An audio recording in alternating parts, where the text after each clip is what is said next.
ಇದು ಜಾಮೀನು ಸಿಕ್ಕಿದ್ರೂ ಕೂಡ ಜೈಲಿನಲ್ಲೇ ಇದ್ದಾರೆ ಇಬ್ಬರು ಆರೋಪಿಗಳು. ಶ್ಯೂರಿಟಿ ಕೊಡೋರೇ ಇಲ್ಲ. ಪರಪ್ಪನ ಅಗ್ರಹಾರದಲ್ಲಿ A7 ಅನುಕುಮಾರ್ ಮತ್ತು ಶಿವಮೊಗ್ಗ ಜೈಲಿನಲ್ಲಿ A6 ಜಗದೀಶ್, ಇವರಿಬ್ಬರು ಚಿತ್ರದುರ್ಗದವರು. ದರ್ಶನ್ ಸೆಲ್ಫಿ ತಗೊಳ್ಳಕ್ಕೆ ಅಂತ ಅವತ್ತು ಜೊತೆಗೆ ಬಂದವರು. ಶ್ಯೂರಿಟಿ ಸಿಗದೆ ಪರದಾಡ್ತಾ ಇದ್ದಾರೆ ಜಗದೀಶ್ ಮತ್ತು ಅನುಕುಮಾರ್. ಚಿತ್ರದುರ್ಗದಲ್ಲಿ A6 ಜಗದೀಶ್ ತಾಯಿ ಸುಲೋಚನಮ್ಮ ಅವರು ದರ್ಶನ್ ಶ್ಯೂರಿಟಿ ಕೊಟ್ಟು ಬಿಡಿಸಬೇಕು ಅಂತ ಮನವಿಯನ್ನು ಮಾಡಿಕೊಂಡಿದ್ದಾರೆ.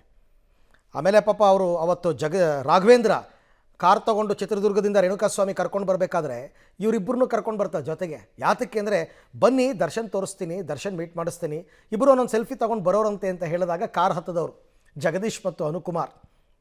ಇವ್ರಿಗೆ ಏನೂ ಗೊತ್ತಿಲ್ಲ. ಆದರೂ ಕೂಡ ಈಗ ಅವರು 6 ತಿಂಗಳಿಂದ ಜೈಲಲ್ಲಿದ್ದಾರೆ. ಶ್ಯೂರಿಟಿ ಸಿಕ್ಕಿಲ್ಲ ಇನ್ನು.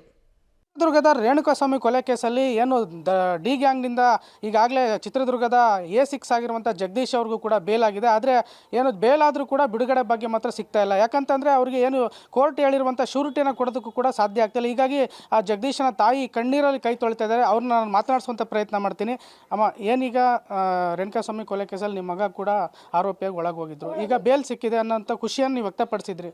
ಆದರೆ ಈಗ ಇದುವರೆಗೂ ನಿಮ್ಮ ಮಗ ಬಂದಿಲ್ಲ, ಏನು ಹೇಳ್ತೀರ? ಅವತ್ತು ಬೇಲ್ ಸಿಕ್ತು ಅಂತೇಳಿ ಭಾಳ ಖುಷಿ ಪಟ್ಟಿದ್ದೆ ಸರ್. ನನ್ನ ಮಗನಿಗೆ ಇವತ್ತು ಬಿಡುಗಡೆ ಮಾಡಿದ್ದಾರೆ. ನಮ್ಮ ಲಾಯರ್ ಸಾಹೇಬ್ರು ಬಿಡುಗಡೆ ಮಾಡಿದ್ದಾರೆ. ನಮ್ಮ ಹತ್ರ ಯಾವುದೂ ಇಸ್ಕೊಂಡಿಲ್ಲ ಸರ್. ಬಡವರು ಅಂತಂದೇಳಿ ಭಾಳ ಹೆಲ್ಪ್ ಮಾಡಿ ನಮಗೆ ಬಿಡಿಸ್ಕೊಟ್ಟಿದ್ದಾರೆ ಸರ್ ಸರ್. ಅವರಿಂದ ನಮಗೆ ಸಹಾಯ ಆಗಿಲ್ಲ, ಏನು 1 ರೂಪಾಯಿನೂ ನಾವು ಕೊಟ್ಟಿಲ್ಲ ಸರ್. ಹುಡುಗರು ಯಾರು ನೆಮ್ಕೊಂಡು ಈ ಥರ ಮೋಸ ಹೋಗ್ಬಾರ್ದು ಸರ್. ನನ್ನ ಮಗ ಹೋಗಿದ್ದಾನೆ, ಇನ್ನು ಮುಂದೆ ಯಾರು ಈ ಥರ ಹೋಗ್ಬಾರ್ದು. ಅಂದರೆ ಕಳೆದ ಬಾರಿ ನಿಮ್ಮ ಮಗ ಅರೆಸ್ಟ್ ಆದಾಗ ಹೇಳಿದ್ರಿ, ನನ್ನ ಮಗ ಹುಚ್ಚ ಅಭಿಮಾನಿ ಅಷ್ಟೇ, ಕೊಲೆ ಮಾಡುವಂತನಲ್ಲ, ಈಗ ಅವರೇ ಬಿಡಿಸ್ಬೇಕು, ನಮಗೆ ದಿಕ್ಕಿಲ್ದವ್ರು ಅಂತ ಹೇಳಿದ್ರಿ. ಆದರೂ ಕೂಡ ಅವ್ರಿಗೆ ಕರುಣೆ ಬರಲಿಲ್ವಾ? ಬಂದಿಲ್ಲ ನೋಡ್ರಿ ಸರ್. ಅವ್ರು ನೆಮ್ಕೊಂಡೇ ಹೋಗಿದ್ದಾರೆ. ಅವ್ರ ಮಾತಿಗೆ ಬೆಲೆ ಕೊಟ್ಟು ಹೋಗಿದ್ದಾರೆ. ಇವತ್ತಿನ ದಿವಸ ಅವರೇ ನಮಗೆ ಕಾಪಾಡಬೇಕು. ದರ್ಶನ್ ಸರೇ ನಮಗೆ ಇದು ಮಾಡ್ಬೇಕು ಸರ್. ಅವರು ನೆಮ್ಕೊಂಡು ಹೋಗಿದಾರಲ್ಲ, ಅವರೇ ನಮಗೆ ಮಾಡ್ಬೇಕು. ಅಲ್ಲಿಂದ ಇಲ್ಲಿಗೆ ನಮ್ಗೆ ಏನೂ ಒಂದು ಇಲ್ಲ ಸರ್. ಈಗ ಬಿಡಿಸ್ಕೊಟ್ಟಿದ್ದಾರೆ ನಮ್ಮ ಲಾಯರ್ ಸಾಹೇಬ್ರು, ಅವರೇ ನಮಗೆ ಎಲ್ಲ ಮಾಡಿದ್ದಾರೆ. ಅಲ್ಲ, ಈ ತಾಯಿ ಈ ಥರ ನಿರೀಕ್ಷೆ ಇಟ್ಕೊಳ್ಳೋದು ಸಹಜ ಅಲ್ವಾ? ಈಗ ಸದ್ಯದಲ್ಲಿ ಇರ್ತಕ್ಕಂಥದ್ರಲ್ಲಿ ಎಲ್ಲ ರೀತಿಯಲ್ಲೂ ಬಲಾಢ್ಯರು ಅಂತಂದರೆ ದರ್ಶನ್ನೇ. ಅವರಿಂದನೇ ಈ ಎಲ್ಲ ಪ್ರಕರಣ ನಡೆದಿದ್ದು ಅನ್ನೋದೇ. ಆದರೆ ಅವ್ರನ್ನ ಆರೋಪಿಗಳು ಅಂತ ಮಾಡಿರೋದ್ರಿಂದ ಈಗ ಅವರಿಗೆ ಜಾಮೀನು ಸಿಕ್ಕಿದೆ.